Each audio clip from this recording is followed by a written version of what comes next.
जनपद में अब तक कुल 622 रिपोर्ट्स आ गई हैं। कल काफ़ी संख्या में रिपोर्ट्स आई है, लगभग 135 रिपोर्ट्स आई हैं। और अच्छी बात ये रही कि सभी नेगेटिव हैं। जो हमने बिलरियागंज सगड़ी तहसील का डोर टू डोर सर्वे कराया था, उनके जो सैंपल गए थे, जो हमने रानी की सराय, मोहम्मदपुर,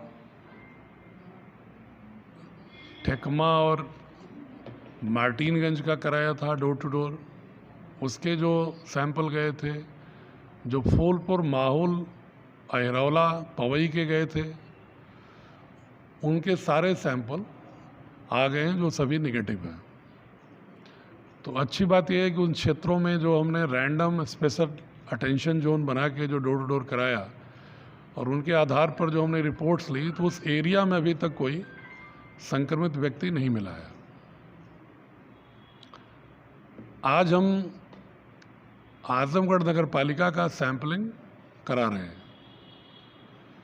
लगभग 50 सैंपल आज टारगेट है कि जो डोर टू डोर सैंपलिंग हुई थी, डोर टू डोर सर्वेक्षण, उसमें जो लोग विदेश से 28 दिन के अंदर आए हुए हैं या जो खांसी, बुखार, श्वास के पीड़ित हैं, उनके जितने लोग हैं सभी को चिन्हित करके उनकी सैंपलिंग हो रही है। कल भी सैंपलिंग होगी, 2 दिन नगर पालिका आजमगढ़ के डोर टू डोर सर्वेक्षण के आधार पर सैंपलिंग होगी। परसों सैंपलिंग एक एरिया की बची है हमारी, लालगंज, पलहना और तरवा। हालांकि तरवा क्षेत्र के करीब 15 सैंपल रैंडम हुए थे, लेकिन डोर टू डोर सर्वे के जो सैंपल होने हैं वो हम संडे को कराएंगे। वीटीएम थोड़ा कम हो गया था, इसलिए उसको अब संडे को हमने कर दिया है। आजमगढ़ नगर पालिका का पहले कर लिया है सर्वे को। जो जहानागंज एरिया का था, उसका भी डोर टू डोर सर्वेक्षण के बाद जो सैंपल गया था वो भी सारे नेगेटिव आ गए। में डोर टू डोर हमने कराया, जिसमें लगभग 1,11,000 बच्चों को 12 ब्लॉक के, जो 6 माह से 3 साल के बीच के थे, और 61,000 गर्भवती महिलाओं को और 41,000 3 से 6 साल के बीच के बच्चों को वितरण अब तक हो गया है। और शेष 11 ब्लॉक में वितरण 27, 28, 29 अप्रैल को डोर टू डोर होगा। उसकी विस्तृत सूची हम आप लोगों को दे देंगे। इसमें हमने एक व्यवस्था किया जो बताना चाहता हूँ आम पब्लिक जनता को, अपने ग्रामवासियों को, शहरवासियों को, कि डोर टू डोर में सही ढंग से पहुँच जाए, सही मात्रा पहुँच जाए।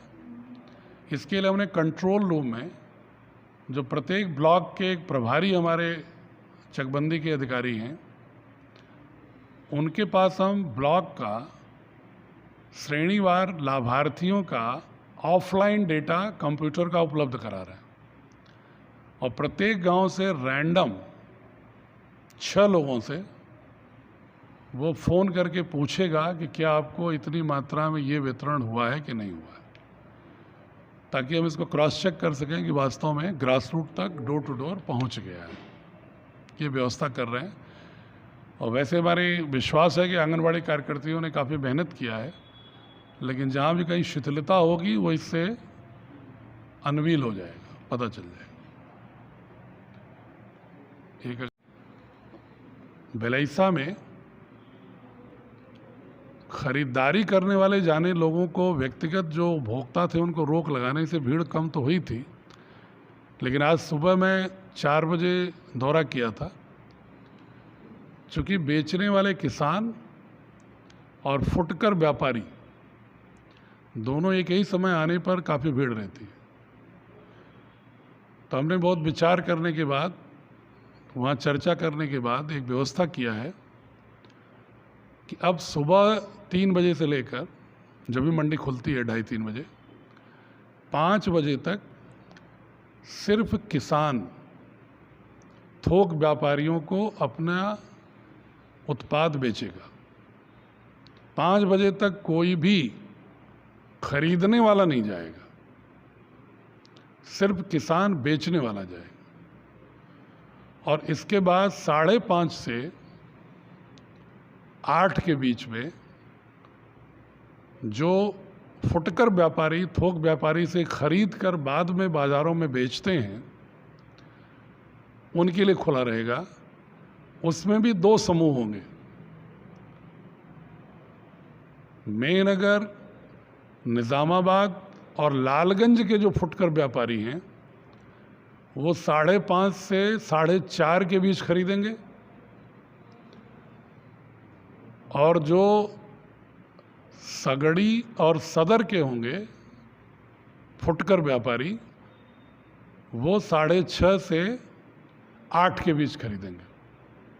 फूलपुर और मार्टिनगंज के व्यापारी, चूँकि शाहगंज से ले आते हैं, जो हमने अध्ययन किया वहाँ पर, वहाँ के फुटकर व्यापारी यहाँ नहीं आते। तो इसलिए मोटे तौर पर व्यवस्था ये है कि क्राउड को एक समय के हिसाब से बांट दिया जाए।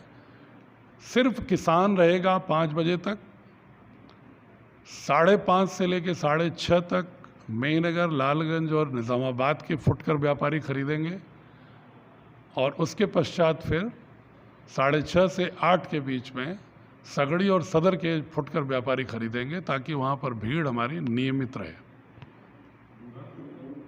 खुलने की बात है वो दवा की दुकानों और सब्जी पर लागू नहीं है, सिर्फ ये किराना शॉप पर लागू है, जो अभी तक 7 से 12 खुल रही थी। उसको हमने, किराना शॉप पर चूँकि भीड़ ज़्यादा दिखती है, इसलिए उसको 7 से 10 और फिर 2 से 5, 2 शिफ्ट इसलिए किया हमने कि 10 से 2 के बीच में बैंकों में भीड़ बहुत रहती है, तो कम से कम उस दौरान किराना शॉप पर बंद रहेंगी तो भीड़ कम रहेगी, मूवमेंट कम रहेगा। 7 से 10, फिर इसके बाद 2 से 5 किराना शॉप खुलें। और जो लोग रमज़ान में सहरी में सुबह सहरी के बाद सो जाते हैं, सामान्य रूप से ख़रीदारी वो 10, 11, 12 बजे के बाद करना चाहते हैं, उस दृश्य से हमने उसको 2 से 5 में दूसरी शिफ्ट भी खोलने का आदेश किया है, और ये तत्काल प्रभाव से लागू है, पूरे ज़िले में लागू।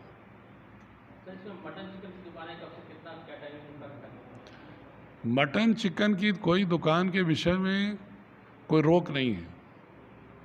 पहले मैं बार बार स्पष्ट कर चुका हूँ, आप लोग बार बार ये सवाल पूछते हैं, तो उसमें कोई रोक नहीं है, बशर्ते कि वो लाइसेंस के तहत होना चाहिए। यहाँ चूँकि कोई लाइसेंस ही नहीं है, इसलिए ये सवाल ही अनौचित्यपूर्ण है। समय खुलने का तो तब हो जब दुकान लाइसेंस ही हो कोई। चिन्हित करके जो खांसी बुखार सांस वाले लोग हैं या जो विदेश से आए हुए लोग हैं, उनकी सैंपलिंग, उनके रिजल्ट्स के आधार पर अब तक कुल हम लोग 794 सैंपल ले चुके हैं, जिसमें से 622 का परिणाम आ चुका है। शेष का हम अभी प्रतीक्षा में कर रहे हैं, 178 का।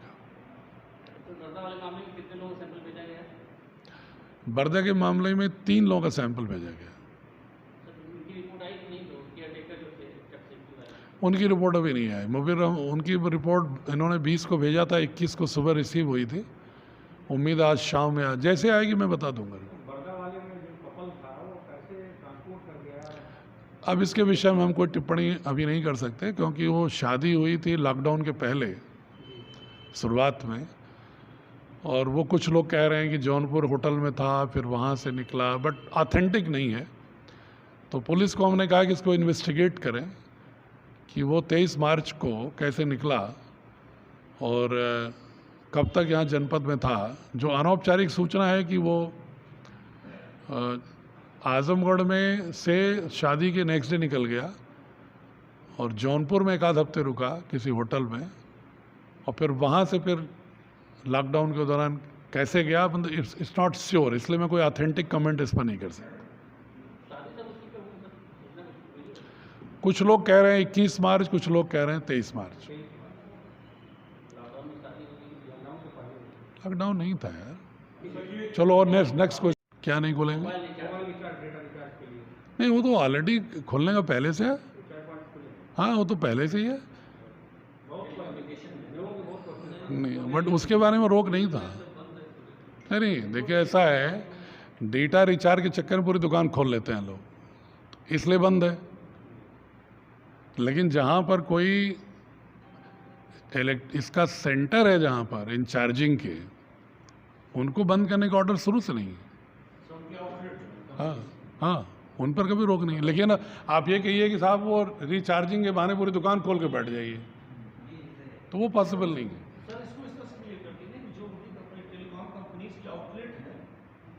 तो ऑलरेडी खुले हैं।